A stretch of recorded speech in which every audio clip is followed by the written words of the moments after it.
John, Anik, and Kenny Florian podcast. John, Anik, and Kenny Florian. I f***ing love them. I can't get enough of them. Let's hear that Boston next. Big jab there from Duffy, and Frank Mir is hurt now. Down goes Duffy, out cold. Frank Mir does it again. Rock'em sock'em robots here. Oh my goodness. Hyperbole. There are a couple of absolutely self-involved bull artists. Here are your hosts, John, Anik, and Kenny Florian. Headshot.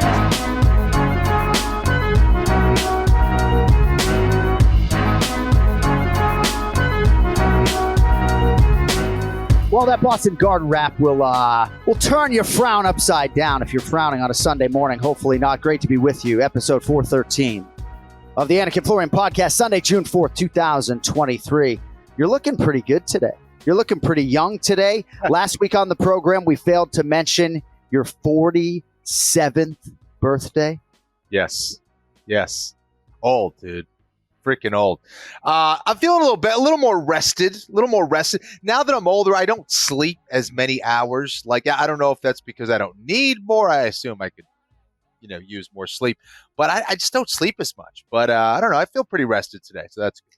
My mother told me that as I got older, I would start to have these intermissions during my sleep. And it might just mark the end of that sleep if it's 4:45 in the morning and you wake up. But as you get older, all you youngins out there will realize it becomes harder to stay asleep. And when you wake up at 2 or 3 in the morning, oftentimes you feel like you're ready to go and you pay for it dearly later in the day. But I didn't intend on bringing up your birthday. I find that as I get older, I would love for people to forget my birthday. It just so happens that we're doing a podcast on my 45th birthday, Monday, July 3rd. And I guess I'm just going to have to deal with that. But yeah, man, they get harder. Like my 40th birthday was my worst birthday of my life by a significant margin. Yeah, reality hits. Yeah. How was birthday number 47 for you, Kenny? It was great, man. Pretty chill. Hung out with the family, got a nice meal at night, and it was good. What a great meal we had in Charlotte, Suppertown. Yeah, Supperland. Supperland. Yeah. That was awesome. Supperland with Dominic Cruz and, of course, your lovely wife, Clark. All right, a lot to get into today as we recap UFC Fight Night, Kata France versus Albazi. Later in the week, we will give you, I think, 6 predictions for UFC 289, Nuñes versus Aldana. Also some details on my visit to the Lioness Studio. What a beautiful space Amanda Nuñes has. To her lonesome. I went from Roger Crawl's MMA Science Academy last Thursday straight to Amanda Nuñes' the Lioness Studio. So you go from one gym packed to the nines with fighters training during pro practice. And then you go to this beautiful offering that only has Amanda Nuñes, Nina Nuñes, and Ariane Lipski. The differentiation between the smell of one place and the next was a real juxtaposition. So more on that coming up later in the week, but a lot to recap from this UFC Fight Night. Some big stuff happening at the KSW event in Poland. So time permitting, we will get to that. And we asked Ray Longo to come on at 10:30 a.m. Eastern on this here Sunday morning. Respectfully, he asked for 11:15 a.m. Eastern. So we'll catch up with Ray Longo here in about 15 minutes. As usual, a lot to get to with Raymond. But let us begin headlines with our UFC Fight Night main event. It goes to Amir Albazi by split decision over Kai Kata France. This was a flyweight title eliminator, and it is Amir Albazi who moves forward in what was a close fight. A lot of fans are in an uproar about the scorecards, a lot of them throwing out that word robbery. It wasn't that for me, although I did believe, however close the fight was, that it was a clear win for Kai Kata France. Huge ramifications for our main event challenge, which we'll get into later in the week, with Brian Petrie going 5-unit max on Amir Albazi. That was on Alex Caceres, but he did have a play on Amir Albazi. You had a 2-unit play on Kai Kata France. So I don't know, my man, what can you tell us about a very entertaining flyweight main event that goes to Iraq's Amir Albazi? I got screwed. I lost points. Oh, no, sorry. It's not about me. No, listen, I had how you saw it. I agree with you. I think that, yes, there were some close rounds, but I thought it was going to be a clear decision win for Kai Kata France. And, I don't know. I thought that he won or has a strong argument for rounds 1, 2, 4, and 5. So you could argue that he won 4-1. I thought it was pretty clear for Albazi round 3. I thought round 2 and round 1 was pretty close, but I thought the calf kicks did a lot of damage in round 1, enough so that I thought it was, for Kai Kara-France. Round 2 was close enough. If you told me Albazi won that round, I would say, okay, I don't really have a problem with that. It was pretty close. But again, when I'm looking at the strikes that are landing cleaner, that are having an effect on the other guy, I thought it was Kai Kara-France who was landing the better strikes, the cleaner strikes. I thought he did enough to keep the fight on the feet and thwart many of the grappling attempts from Albazi, save, of course, that round 3. But I thought it was a great performance. First of all, Albazi is legit. The dude is someone to watch for sure. I think he's going to learn a ton from that fight. I just don't think he won that fight. And, have a lot of respect for the judges that did their thing that night. But I respectfully disagree. It was close, but again, I think you could even have 4-1 for Kai Kara-France. I would agree with that. I certainly had rounds 1, 4, and 5 for Kai Kara-France, and a lot of people would argue maybe it was 2-2 going into that 5th round, but there was no argument as to who won that 5th round. So I felt like it was pretty clear for Kai Kara-France. I understand the uproar from his teammates, and certainly it's lazy to suggest that as an elite level fighter, you can't leave it in the hands of the judges. But Kenny, more often than not, when we talk about these fights that are exceedingly close, we are talking about elite level fighters, and more often than not, we're talking about 5 rounds. I want to share some tweets with you. Of course, Sean Sheehan is a guy who you hear on the Anik and Florian podcast. Now, somebody wrote to him that this was a robbery, and he wrote, LOL, come on now. Kara-France absolutely destroyed the air with 90% of his strikes. And now I want to read a tweet from you sort of following up on that from somebody who I'm now following. It's the_most_high. And I want you to listen to this carefully, folks. Main culprit here is the concept of significant strikes.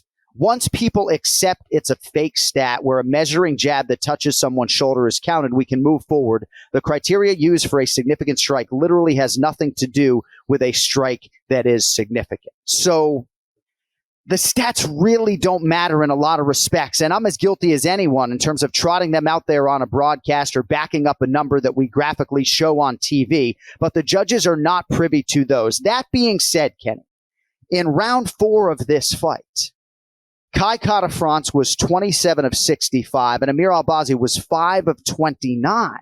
And Chris Lee gave round 4 for Amir Albazi. So when I look at the singularity of that scorecard, I feel like Kai Kara-France was robbed in that round 4. So in totality, maybe I guess I am speaking out of both sides of my mouth and suggesting that Kai Kara-France was robbed a little bit here. But I almost turned the television off before I stuck around for the scorecards because, man, that was late on the East Coast. So I don't know if you have anything for us on that particular round 4. But Chris Lee is thought by a lot of people to be one of the better judges out there. There aren't a lot of elite judges, less than 10 per John McCarthy. But that round 4 scorecard to me, Ken Flo, is really, really bad. I agree with that. I thought that was pretty clear for Kai Kara-France, who I thought had a very strong round. There was nothing really as far as volume or strikes necessarily that where I would say Albazi definitely won that round or was even close to winning that round. Kai Kara-France was way more active. He was thwarting the grappling attempts. Albazi really didn't successfully take him down. It was Kai Kara-France who was scrambling back to his feet in that round, landing the more significant strikes as far as damage and effect. That's what we're looking at.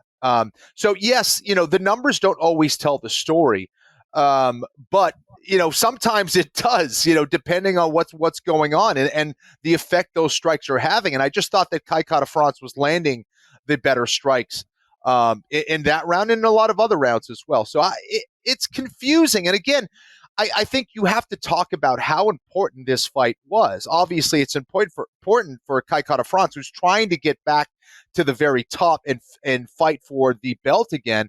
And of course, for Albazi, who is trying to establish himself as elite, truly elite in that division. He's trying to get closer to that title shot as well. So there was a lot at stake in this fight, and I don't think the judges got it right, in my opinion. I'm using my twin brother's camera for the first time, and I fucking just kicked the tripod underneath the desk. So sorry for that little blip there. Yeah, I mean, Sal D'Amato, I consider a friend in the MMA space, rounds 1 through 3 for Amir Albazi. And again, when I talk about the hardest jobs in mixed martial arts, I think judge is the second hardest job to fighter. Fighter is the hardest job in MMA. Judge is number 2. Referee is 3. And humbly, I think the job of MMA commentator is really fucking hard as well.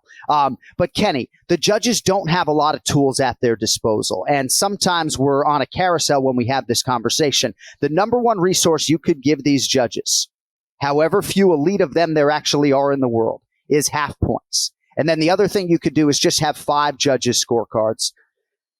But I don't know, man. You know, the judges have fewer tools than referees. They have fewer tools than fighters. They have fewer tools than MMA commentators. And as such, you're going to have fights like this. And I don't know, man. The overwhelming majority of this fan base believed after the totality of those 25 minutes that Kai Kara-France had done enough to preserve his spot in the top 3 of this division to take home to a very far away place twice as much money as he's taking home. And I don't know, man. It's just, it's frustrating. I'm happy for Amir Albazi, and there's a whole angle to him that we're going to get into. But I don't know, man. I feel for Kai getting on a long trip after what happened this weekend. Yeah, you know, a lot of times we see guys that are pursuing the other one. If the rounds are close, they're going to go with the guy that is moving forward oftentimes. The problem is that throughout those times that Albazi was moving forward, he really wasn't throwing anything or really throwing anything of significance, in my opinion. And when he did get hit with a shot by Kai Kara-France, he was moving back. Like, it forced him to move backwards or reset, and it allowed Kai Kara-France to kind of get in the game and start to land strikes and kind of. So I don't know. I don't know exactly why that is. You know, certainly there was a size discrepancy there. Albazi looked huge there against Kai Kara-France. So, admittedly, when he did throw, some of those strikes were, you know, definitely keeping Kai Kara-France alert there. But was it enough to win those rounds? I didn't see it myself. Now, I led the dance by talking about the numbers being pretty insignificant, certainly when it comes to the judges. It doesn't mean, though, that I can't sort of back up an argument with them or at least inject them into the conversation, because what a lot of us saw was effective striking from Kai Kara-France, and Sean Sheehan didn't necessarily see it that way. But 99 of 283 for Kara-France in terms of these significant strikes, 43 of 145 for Amir Albazi. So Kara-France, he was the much busier athlete. Total strikes thrown, 323 to 173. And if you want to go to the takedowns in terms of the totality of this fight, Kenny, Amir Albazi was 1 for 9 on his takedowns, right? Kai stuffed 8 of those takedowns. Mm-hmm. So Albazi did have 6 minutes of ground control time for whatever the hell that's worth. But what do you make about Sean Sheehan's tweet that says Kara-France absolutely destroyed the air with 90% of his strikes, and I kicked the tripod again? I don't know about that. Listen, I think that he was missing some of them. But we're not counting the ones that are missing. We're counting the ones that were landing, right? I mean, that still, if you're counting the ones that are landing, he's still landing a hell of a lot more than Albazi. Yeah. I mean, that's the way I saw it. Yeah.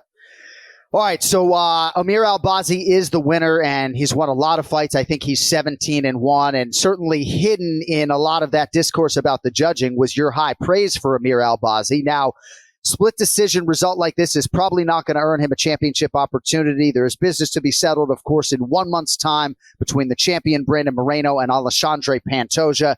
There's always the chance that with a Pantoja win, those guys could fight twice. But enter Brandon Royval, 3 consecutive wins. He has a win over Kai Kara-France back in the day. He was scheduled to fight Amir Albazi at one point in time. It was Royval who had to pull out, I believe, due to a broken hand. Perhaps you do Royval and Albazi, but for me, Brandon Royval, top 5 in terms of most entertaining fighters in all of mixed martial arts. He's won 3 in a row based upon his body of work and some of the adversity that he's experienced with injuries. For me, Moreno Pantoja, if it's a clean result, especially for Brandon Moreno, this is a big weekend for Brandon Royval, and I believe Raw Dog Royval is the number 1 contender and will be next for the championship belt.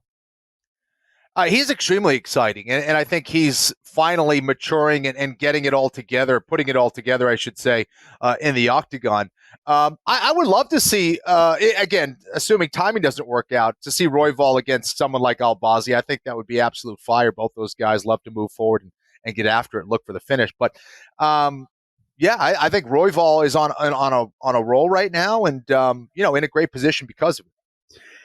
The good thing is you have a champion in Brandon Moreno who wants to fight all of these guys, and Alexandre Pantoja, if he becomes the champion, he's going to have an appetite for all of these fights. But when you look at that result and the split nature of it, I thought it was a big win for Brandon Royval. But congratulations to Amir Albazi, first UFC main event. I thought he shined at times over these 25 minutes, and he's only going to be better going forward. He was critical of his own performance. Perhaps overcritical of his own performance, but we'll see Carter France go back to the well. But you do feel for that man getting on the metal tube back to New Zealand. All right, Ken Flo took to the Twitter machine to talk about the co-main event in the featherweight division. Alex Caceres over Daniel Pineda by unanimous decision. Caceres, UFC appearance number 28, needed a big third round. He gets it, gets the fight of the night bonus to go with it. And what else can you say, man? Alex Caceres still getting it done. I was so impressed with Caceres, and to see, I trained with Caceres way back in the day, so to see where he's come from and the skills that he's accrued, the maturity, the experience, is really impressive. It's awesome to see him be able to adjust in a fight as well, and he can kind of call on all these very different skills to pull off a win. And man, did he need all of those skills against Pineda, who was always dangerous, whether he was swinging for the fences, trying to knock his head off, or on the ground looking for submissions. This was a beautiful fight that we saw really transpire everywhere, whether it was on the feet or on the ground. These guys were going for it. Amazing scrambles on the ground, excellent aggressiveness by both men. They were clearly not only trying to win the fight, they were trying to finish each other. And we had an amazing fight because of it. Excellent performance by both guys. But to see Caceres destroy the body like he did, and to win those critical rounds against a very determined and tough Pineda was really pretty to watch. Well done, Ken Flo. I have nothing to add. I'll read your tweet. Pineda versus Caceres was an awesome fight. Pineda was close to hitting a Scottish twister in round 2. I don't know what a Scottish twister is. Those body shots by Caceres were beautiful. Fun exchanges on the feet and on the ground by two true veterans. What's a Scottish twister? So basically, it's the I call it the Scottish twister now, I guess. But it was the move that Stevie Ray hit on Anthony Pettis. So he was kind of twisted up. So if he held on to his head and actually extended those legs, he could have put a kind of spinal twist on Caceres' body. And Caceres was in big trouble for a little bit. And then kind of forced him to kind of release that leg hold, which was kind of spinning or twisting the spine of Caceres there. But awesome fight, man, by both men. That was really cool. Just the veteran savvy to know you're going to have to walk through damage. I just felt like they were both so present over those 15 minutes. Yeah. And, fans win, right? Sounds trite, but the fans win with that one. All right, Ray Longo coming up in about 60 seconds, but you know what it is this weekend. It's UFC 289. Sure to pack a punch with a marquee matchup between the reigning champ Amanda Nuñes and the latest challenger out of Mexico, Irene Aldana. Who will leave Van City with the bantamweight title? Well, you can place your bets right now on DraftKings Sportsbook, the official sports betting partner of UFC, and new customers can make a $5 bet on UFC 289 and score $200 in bonus bets instantly. So many enticing matchups on which to bet. A lot of two-way action expected on that co-main event. Charles Oliveira, Beneil Dariush. How about Nate the Train Landwehr as an underdog, by the way? DraftKings same-game parlays also in play for UFC 289. You combine multiple bets for a shot at an even bigger payout. So download the DraftKings Sportsbook app now. Use code AFPOD. New customers can make a $5 UFC 289 bet and score $200 in bonus bets instantly this Saturday on DraftKings Sportsbook with code AFPOD. Gambling problem? Call 1-800-GAMBLER. In Massachusetts, call 800-327-5050 or visit gamblinghelplinema.org. In New York, call 877-8-HOPE-NY or text HOPE-NY. In Kansas, 800-522-4700 on behalf of Boot Hill Casino and Resort. In West Virginia, gambling problem? Call 1-800-GAMBLER or visit 1-800-GAMBLER.net. All games regulated by the West Virginia Lottery. Please play responsibly in partnership with Hollywood Casino at Charlestown Races. In Connecticut, help is available for problem gambling. Call 888-789-7777 or visit ccpg.org. 21 plus in most eligible states, but age varies by jurisdiction. See DraftKings.com/sportsbook for details and state-specific responsible gambling resources. Bonus bets expire 7 days after issuance. Eligibility and deposit restrictions apply. Terms at sportsbook.draftkings.com/MMA terms. All right. You know, the cold brew is not far from his right hand. Let's get to the Ray Longo Minute. It's now time for the Ray Longo Minute. I want you to punch a hole in his fucking chest. That's what I want. The Ray Longo Minute. Starring Ray Longo. The John Anik and Kenny Florian Podcast. Hey, Longo. Oh! How's the look? Look How's at the the look? hair. We got to center you, but other than that, Jeez, what the heck is that? there we Come go. on. Look at the hair. John, for Look you, at that buddy. hair, John. You John, approve? you- I approve. Yeah, thank Get you, the thumbs Ken. up from me. Thank you, Ken. So I look about my age. You guys unequivocally both look younger, so much so than your age. Ray, you look great. Look at you, man. I mean, no, Hey, seriously. I mean, if John, I this is even all- make it to 65, I'm natural, too. Nothing. I believe you. Zero. I believe you, man. Vitamin D from the sun, that yellow orb in the sky. Your haircut looks great. It really does. She'll be so happy. She was under a lot of pressure this time. I said, Lauren, the guys are making fun of me. They're bullies. They're talking about my hair again. And she got right in there with the clippers. Huh. Go. I think a lot of our viewers remember the COVID Longo where you had that unforgettably long lettuce. I don't know exactly what was growing in it. He had hair down to his ass, didn't you, Ray? Was it that long? Or am I exaggerating? A little bit. Hippie Ray? Okay. A little bit exaggeration. All right. A little bit. So, well, it's great to see you as always. Maybe Did you, a little bit. Did you go double gratuity to Cheyenne? Is her name Cheyenne? No, her name is Lauren. Ah, But you were close. come on. Cheyenne, Lauren. I didn't So hear what you... Lauren has now given you a haircut. Yes. By the way, I got to do a better job if you're watching on the DraftKings network. I'm using this new camera today, but I want to look at your faces when I'm supposed to actually look up here at the camera. But I tell you, you look exceptionally bright today, John. Yeah, he does. You really do. Thanks. I'm using a high-definition camera. I mean, it's about time I get my act together when it comes to some of this stuff. I'm trying. It's not for a lack of effort. But did you go double gratuity to Lauren after failing to tip her from your previous haircut about 3 weeks ago? You know, because I'm an honest man, that would have to be a negative. So is this just a matter of like not having the cash when it comes time to tip the barber? What's the issue? You know, John, I really I don't know I don't know. I'm tipping her next time. I just don't think about it. You know what it is? Wait a second. I'm always in the gym. She comes to the gym to cut my hair, so I'm always running around. So it's more like that. Wait, so you didn't tip her at all? No, I didn't tip her, and I think I made her sweep up the hair also, if that makes you feel better. See, Kenny's laughing. I'm sitting here thinking, like, do you guys just do it differently up there? Is she like a gym barber? Is it known that she just comes in and cuts your hair for free? Well, she's a fighter. She's one of the fighters in the gym. She'll be fighting June 24th, in case you're interested. Yeah, yes. I mean, I'm more interested in her than a lot of the athletes you talk about on this show. She's also cuts your hair, you know? All right. A lot of different things to get into. We were just talking about Alex Caceres and just overwhelming appreciation for this guy's body of work. He's going to have probably 35 UFC fights when he's said and done. And at this point, with a number next to his name, I think it's 3 or 4 successive wins. He's won 7 of 8. I know Michael Bisping sort of laughed a little bit, and not in a disrespectful way, when he brought up Alexander Volkanovski. but the dude's won 7 of 8 fights in one of the toughest divisions in mixed martial arts. No, I agree with you, man. And you know what? Good for him for calling out.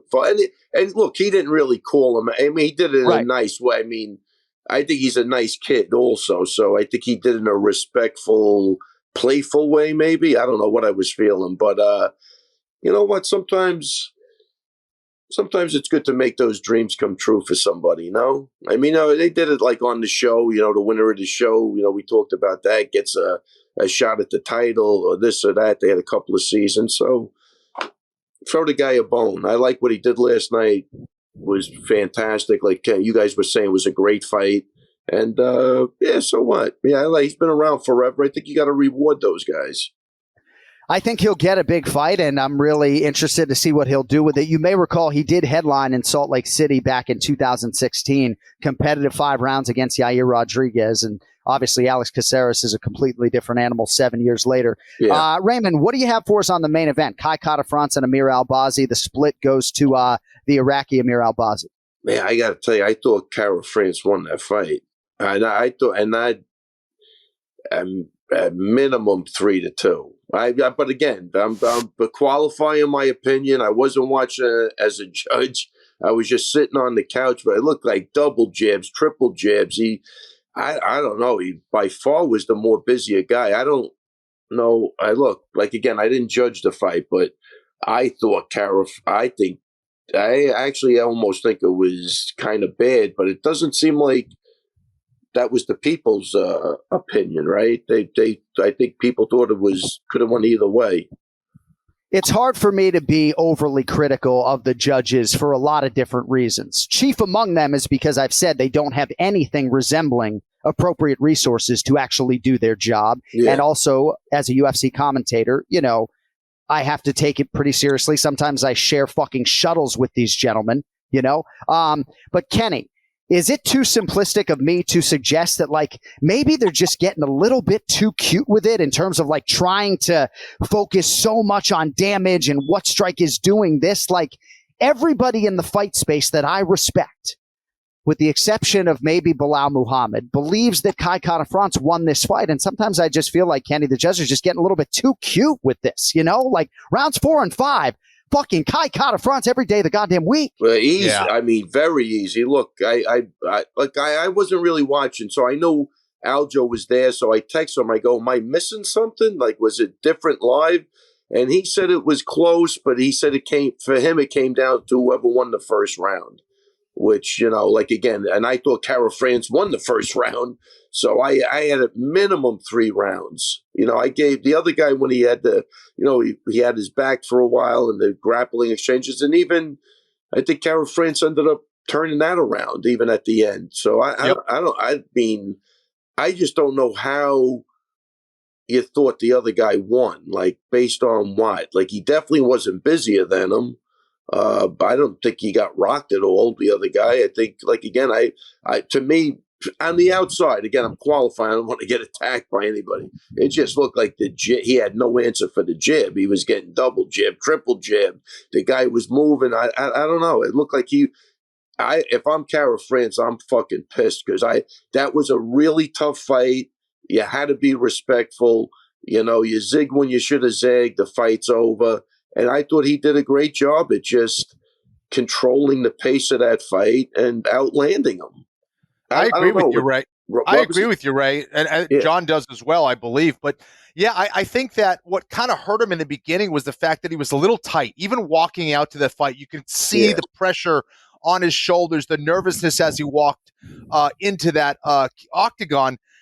But I still think he won rounds 1 and even 2. 2 was even closer, I thought. But I think there's a strong argument for 4 rounds to 1 for Kai Kara-France. No question about it. I was a little confused because it's you're looking at what strikes take effect. And to me, the determining factor in that first round were the calf kicks. I mean, when he was landing those calf kicks, it was definitely getting Albazi to step back. He was definitely walking a little bit more gingerly on that lead leg.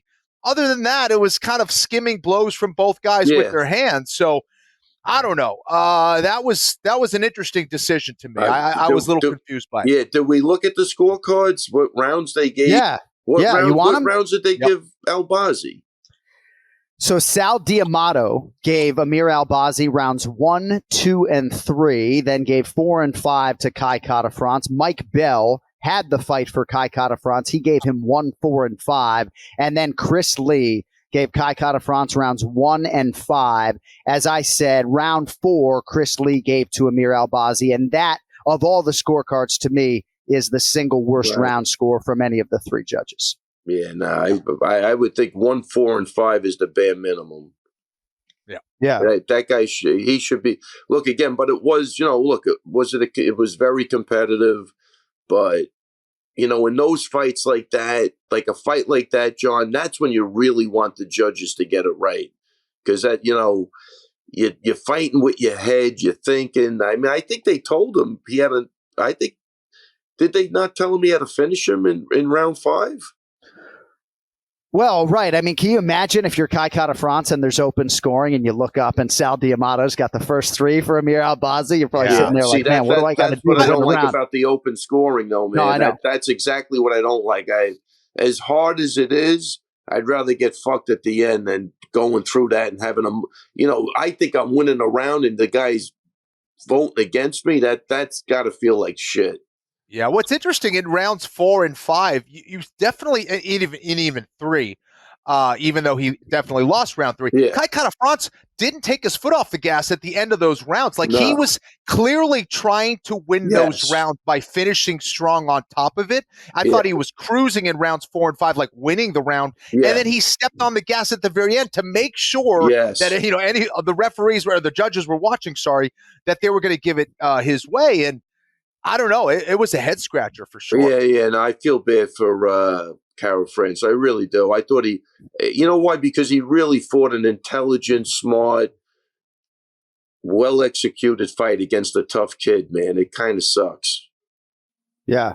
I feel worse for your barber having to attack that nest with no gratuity. And honestly, Kai doesn't lose that much, Ray. But in all seriousness, guys, right? I've sat here and suggested that Brandon Royval and not Amir Albazi, what? Yeah, Kenny, is it possible we're talking about the judging? He had to insert that in between sentences. He got it. I tell you, he's on a roll tonight, baby.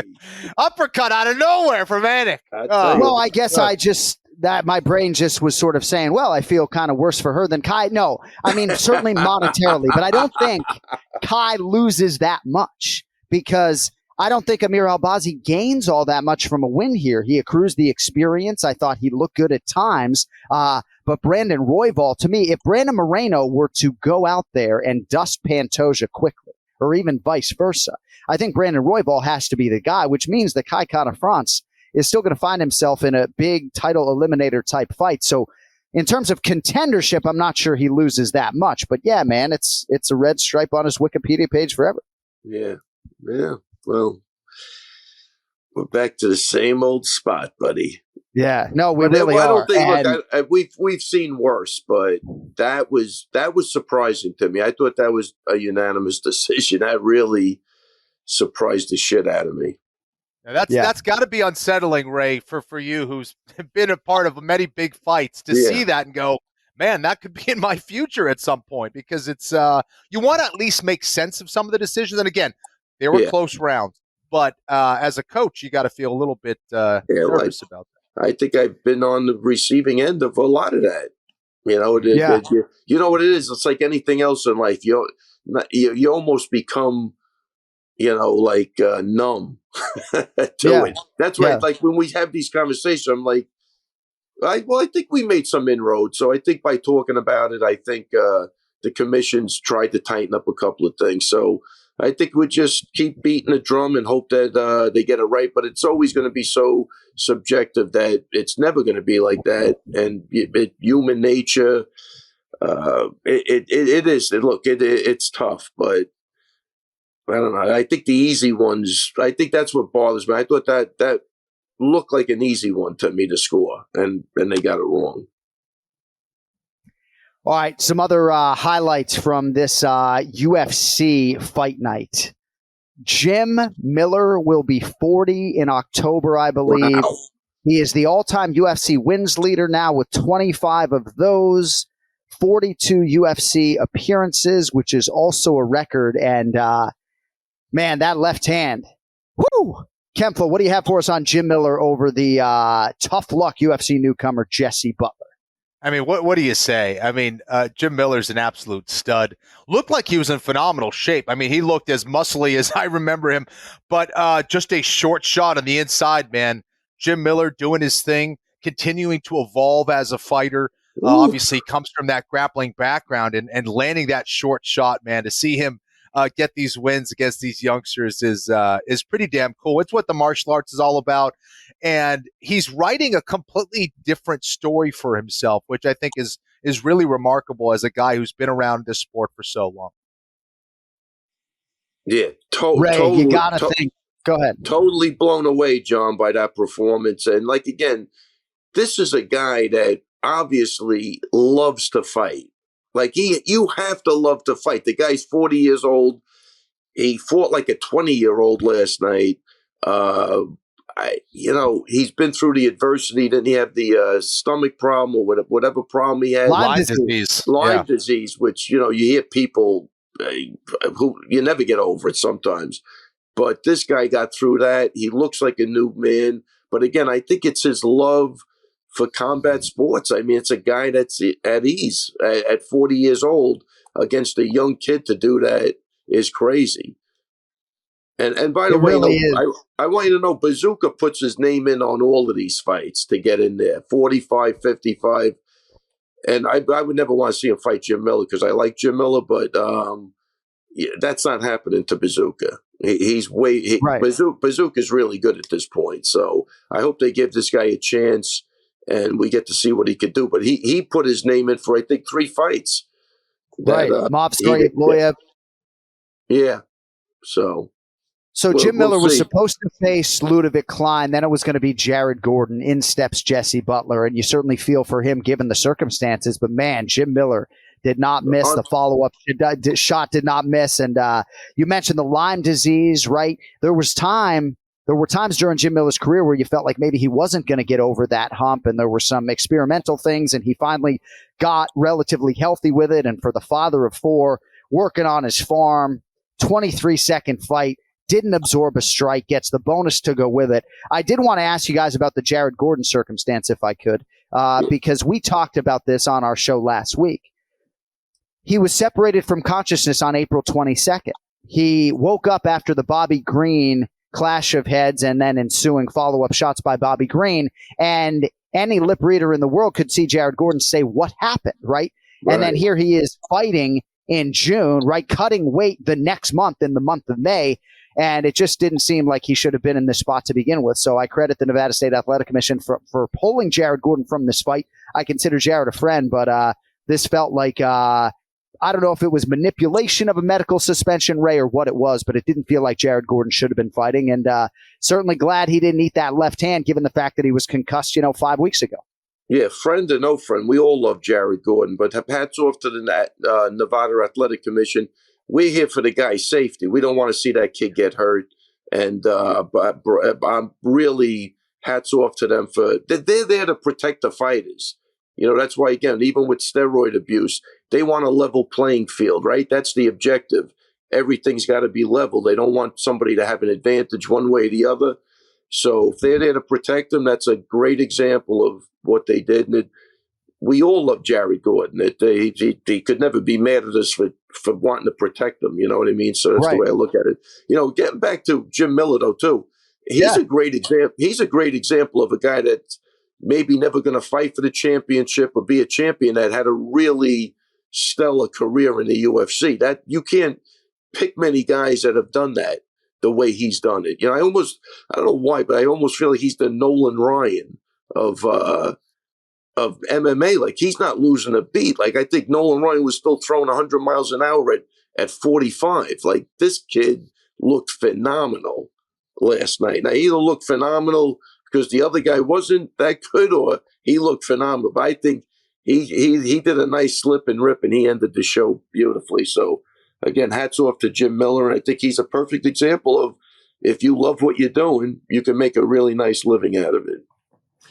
Yeah, Kenny, Jim Miller has now won 4 of his last 5. He did say in his post-fight interview with Michael Bisping that he feels like when he feels good and he trains well, as he did in advance of this one, that he's dangerous for any 55er in the world, and he certainly is, right? Yeah, finishing ability in all phases of the game. And I don't know, like you look at Matt Brown's success right now, you look at Jim Miller's success right now. If I were to ask you guys, like, which guy do you think would fare better against the top 8 in their respective divisions, I think a lot of people might answer Jim Miller. Like, I don't know. I'm really interested to see what'll be next for Jim. And he accepted 3 different guys on this date and might have beaten all 3 of those guys.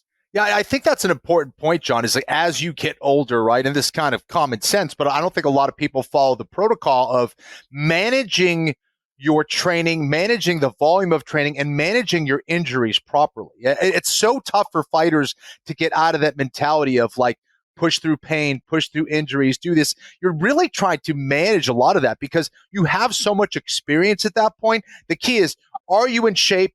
Are you managing, the aches and pains and the injuries and things? And if you could do that and you are very experienced and skilled like a Jim Miller or Matt Brown for that matter, you can go out there and still wreck shop. So it's great to see that approach executed so well by guys like Jim Miller.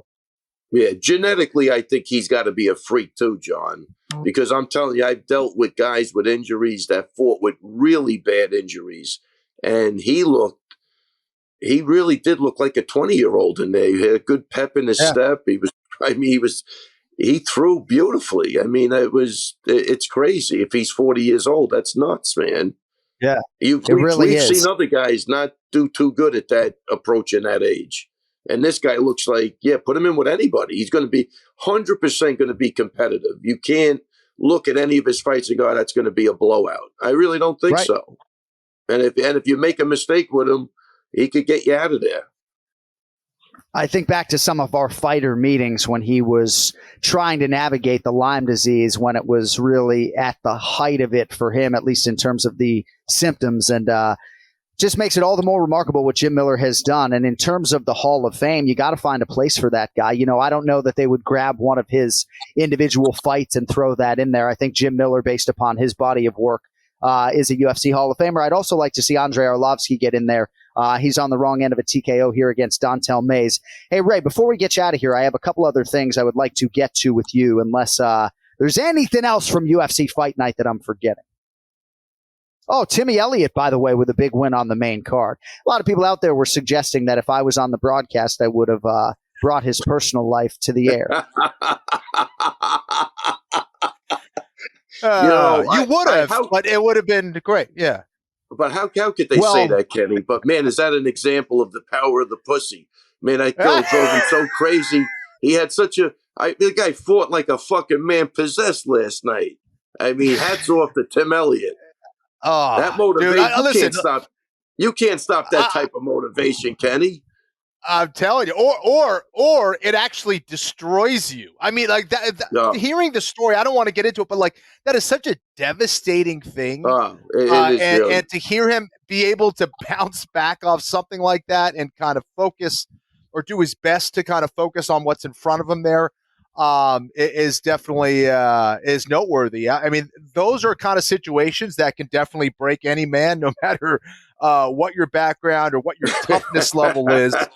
Man, that is just like the ultimate betrayal. So, yeah, unless you're from like Europe. I heard like the Germans are good with that stuff. They don't really look at it. Maybe the French is it? I don't know. But I think the Europeans are better at managing that type of heartache. C'est la vie. Yeah. No, but I'll tell you, listen, we've all been there. It's a horror show. If you're not grounded, you're getting absolutely hammered on that. So yeah, Tim's that's my favorite because that's the best revenge, right? Imagine if he would have lost. Success. Imagine if he would have lost that fight. My favorite word to hear you say, Ray, is hammered. Hammered. But yeah, no, I'm so glad that he didn't lose that fight in terms of his mental. But I'd have him fight Kevin Kroom at a catchweight. I know there's a little weight class discrepancy there. I'd have them settle in the octagon. No. I tell you. But when you say we've all been there, right? Yeah, like my high school sweetheart cheated on me. I've been cheated on multiple times. All of you, if you're watching out there, why'd you guys all cheat on me? But what hasn't happened to a lot of us, like you suggest we've all been there, right? And I didn't plan on going down this road, but it's the Anik and Florian podcast. It's not UFC Fight Night, so I can. Yeah. Most of us haven't been there when a child is injected into the mix, when a woman or a man sort of professes themselves to your child as a parent and is parental, and then all the while is doing these deceitful things. I haven't been there, where my kid's been involved. So, well, I mean, I could give you, horror story. Maybe you've been there, yeah. No, I'm not saying for me, but I'm saying just in general. I mean, whose wife is in, still at the hospital with the baby, and the guy's running around. I mean, there's stories. It's just called life in the big city. It is horrible though. What he went through is that type of shit is it's hard to beat. He'll eventually beat it, obviously, but hats off to him. I mean, we're goofing around a bit, but that really is that's a horror show.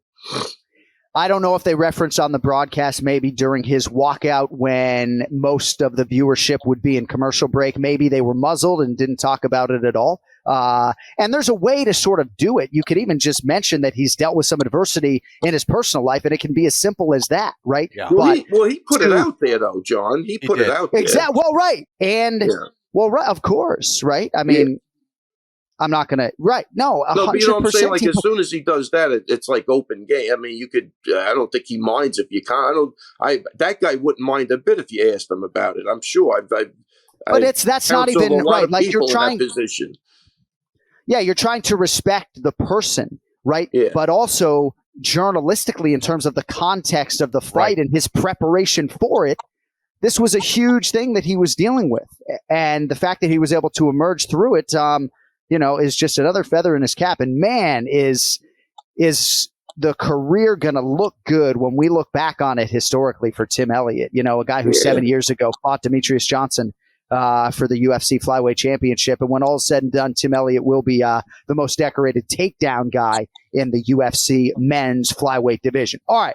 Yeah, John, let me just one thing, too. You brought up a good point. The fact that he got through a training camp that's not easy to do in that position, because your mind is all over the place, right? There were times where I used to train Matt. If I had an argument with my wife, he'd just sit there and go, "Can you focus for 2 hours? Just give me 2 hours," because shit, you gotta address everything and end it immediately, or it lingers with you, and it sucks, man. Yeah. It does suck. So imagine Tim going to his daughter and being like, "Hey, she doesn't want to be with me. She wants to be with another man. So she's not going to, be that motherly figure for you anymore." It's a devastating thing. All right.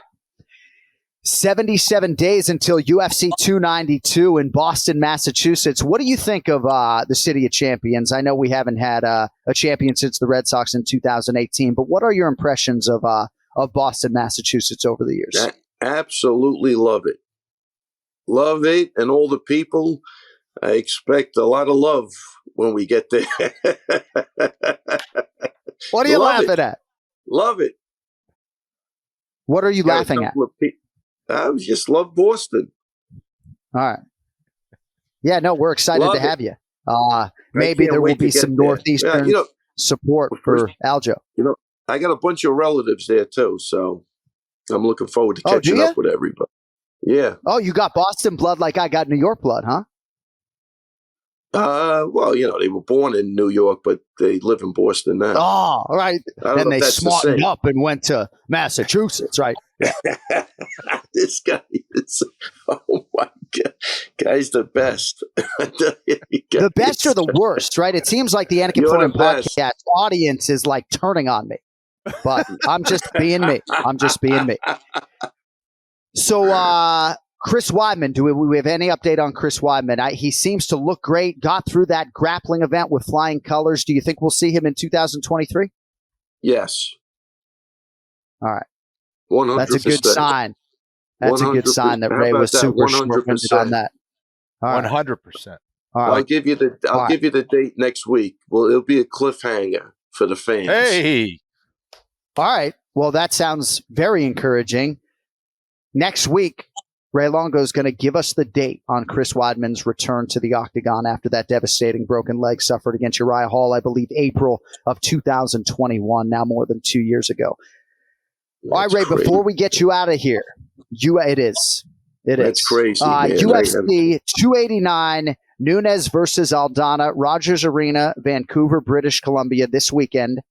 12 years after Ken Flo walked out in a Boston Bruins jersey weighing 146 pounds. We have Irene Aldana challenging Amanda Nunes. We have Benny Dariush against Charles Oliveira, Dan Ige against Nate the Train Landwehr. Any final parting shots for us on UFC 289 and what your expectations are for this weekend before we let you fly?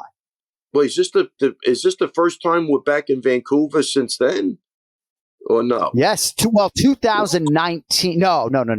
2019, There was a UFC Fight Night in Vancouver. It's been 4 years, though, largely because of the pandemic, since we've actually been in the Great White North. Yeah, I loved Vancouver, Kenny. You get to see the city at all when you remember that? Beautiful. Or, I thought Vancouver a little bit. was great. I didn't get a chance on that trip. But I went after I retired, got a chance to go to Vancouver when the Women's World Cup was going on with Fox, and absolutely lovely city. Yeah, 100%. But look, great fights. Who's that? Nate? What's his name? Dude, I gotta say, I'm excited Nate the Train to watch Landwehr. I can't wait for his fight. I tell you, that guy's done a great job. I actually can't wait for his fight, and he's got a really great dance partner to make for it. This got to be an exciting fight. But I'm going to go with Dariush and Aldana. A lot of money coming in on DraftKings Sportsbook on Beneil Dariush now minus 140, but you said you like Irene Aldana plus 265. Yeah, I think she gets it done. Wow. Care to elaborate on that? I just think she's got honest, and I think Amanda is the greatest ever. But I think she is getting older. She's a mom. I think if her head's into the training, it'll be I would go with her. I just think for some reason this girl's just going to be too big and too strong, and she could throw. She could take a shot. I think it's actually a bad matchup. All right, Ray Longo's on the record. He likes Irene Aldana at UFC 289. You can see it all play out on ESPN Plus pay-per-view, and we'll see what Dariush has for Charles do Bronx Oliveira. All right, my friend. What's on tap the rest of your Sunday, brother? I got my daughter's birthday today, so we're going out and celebrating. Which daughter? What's her name? Nice. Well, she doesn't want to be mentioned on that. Oh, how about that? Ken Flo, you guys, you both keeping stuff close to the vest. All right. There's a lot of scumbags out there. What can I say? Yeah. Gotta keep it close to the vest. Ray and I keep both of our families. Yeah. No, it's good. Yeah. My kids' names are Riley, Tatum, and Hunter, but I have Argus Integrated Defense, so I'm good. Just keeping space. Vanderlei, I can't let you get too close. See, you're in trouble now because now Kobe's copying down those names. And he could be showing up at one of the kids' schools now. Like he was going to show up at your house. This is what you want in your life. I did have a dream the other night that I was running through the park. You got to go to Kenny's self-defense class because I'm sure he covers even this stuff in the self. This is part of self-defense. Yes. So can you get over there as quick as possible? I got a lot of work to do before I am ready for that type of course. I don't know my way around a firearm necessarily. It's been a few years. We're going to fix that. We're going to fix it. Yeah. All right, Ray. Well, have a great day and a better evening. Happy birthday to your daughter who shall not be named. And we will talk to you next Monday, June 12th. Awesome, guys. You're the best. Thanks. And John, you look outstanding today. That lighting is... Well, thanks, buddy. I wonder how good I would look in that lighting.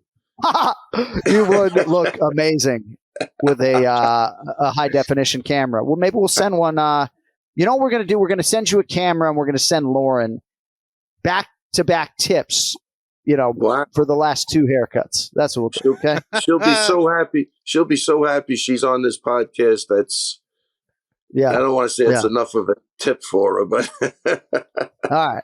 It's all good. Right. All She's right, got guys, some man, so we can mention her name on the show. Get the fuck out of here. Just get out of here. Okay. Take it. Thank you. Ray.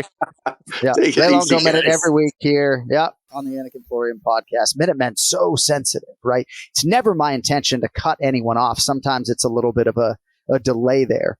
But thanks to Ray Longo for his myriad weekly contributions to the show. Couple things here on the way out, Ken Flo. Did you happen to see at the KSW show in Poland, Krzysztof Glowacki, hope I'm pronouncing that right, 32-4 as a pro boxer, making his professional mixed martial arts debut. He's mounted and lands a left hand from bottom to knock the guy out cold. You see that?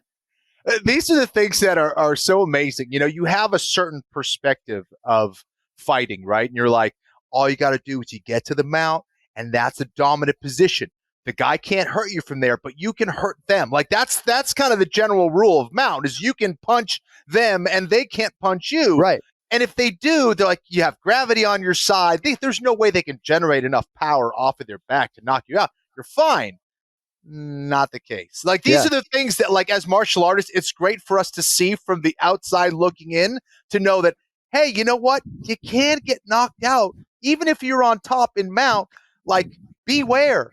And if these things happen to you, it's absolutely devastating, right? Because like you become that guinea pig for the rest of the world to go, you got to be careful there. You actually got to be careful. But it was crazy. I saw it last night and my jaw dropped. I was like, damn, that's a real thing. Be careful out there. You're not just, you're not completely safe by being in the mouth. That was wild. Nice hips by Mark Goddard to get to the other side and stop that fight there. And shout out to Mamed Khalidov too. Just continuing to get it done. He's north of 40, I believe, at this stage of his career. And if there was a Universal MMA Hall of Fame, this guy would absolutely be in it. I remember when we were taping MMA Live back in the day, and I did a lot of graveyard shifts back at ESPN when I was there from 2006 to 2011. And remember watching like Sengoku 11, and I just became like obsessed with this guy. And he wins the trilogy fight with Scott Askham over the weekend. So shout out to Mamed Khalidov. And I will leave you with this. From Scott Fontana, great journalist out there who focuses a lot on his podcast on the judging. So listen to this, Ken Flo. Alternative decision alert. Abubakar Nurmagomedov won round 1 on 2 of 3 scorecards against Eliseo Zaleski dos Santos. And he won round 2 on 2 of 3 scorecards, but still lost a 3-round decision. Scott says you get about 4 or 5 of those a year in the UFC. A lot of close rounds in mixed martial arts. All right, later this week, I will share some thoughts on my visit to the MMA Science Academy and to Amanda Nuñes' Lioness Studio, and we will get 6 predictions from Ken Flo and Brian Petrie on UFC 289. Excited to get back to Canada. You know it's sold out in Van City, and we're excited to be there. You can check out millions.co for our One More Sleep Vancouver City-themed limited edition designs. KennyFlorianMartialArts.com is live as well, and if you want merchandise to support the Anik and Florian podcast, we hope you will get it at AnikFlorianPodcast.com. Thanks to everybody for listening, of course, across the world, for watching on the DraftKings network and on the DraftKings YouTube channel as well. Don't forget, clips of the show can still be accessed on the Anik and Florian podcast YouTube channel. And live this Thursday, Remember the Show with Bilal Muhammad and Jason Anik. Thank you to our guests today, Raymond Longo. Our executive producer is Cody Merrill. And thanks to everybody behind the scenes at the DK Network as well. With that, for Ken Flo and John Anik, we will talk to you on Thursday. Until then, yo fucking later.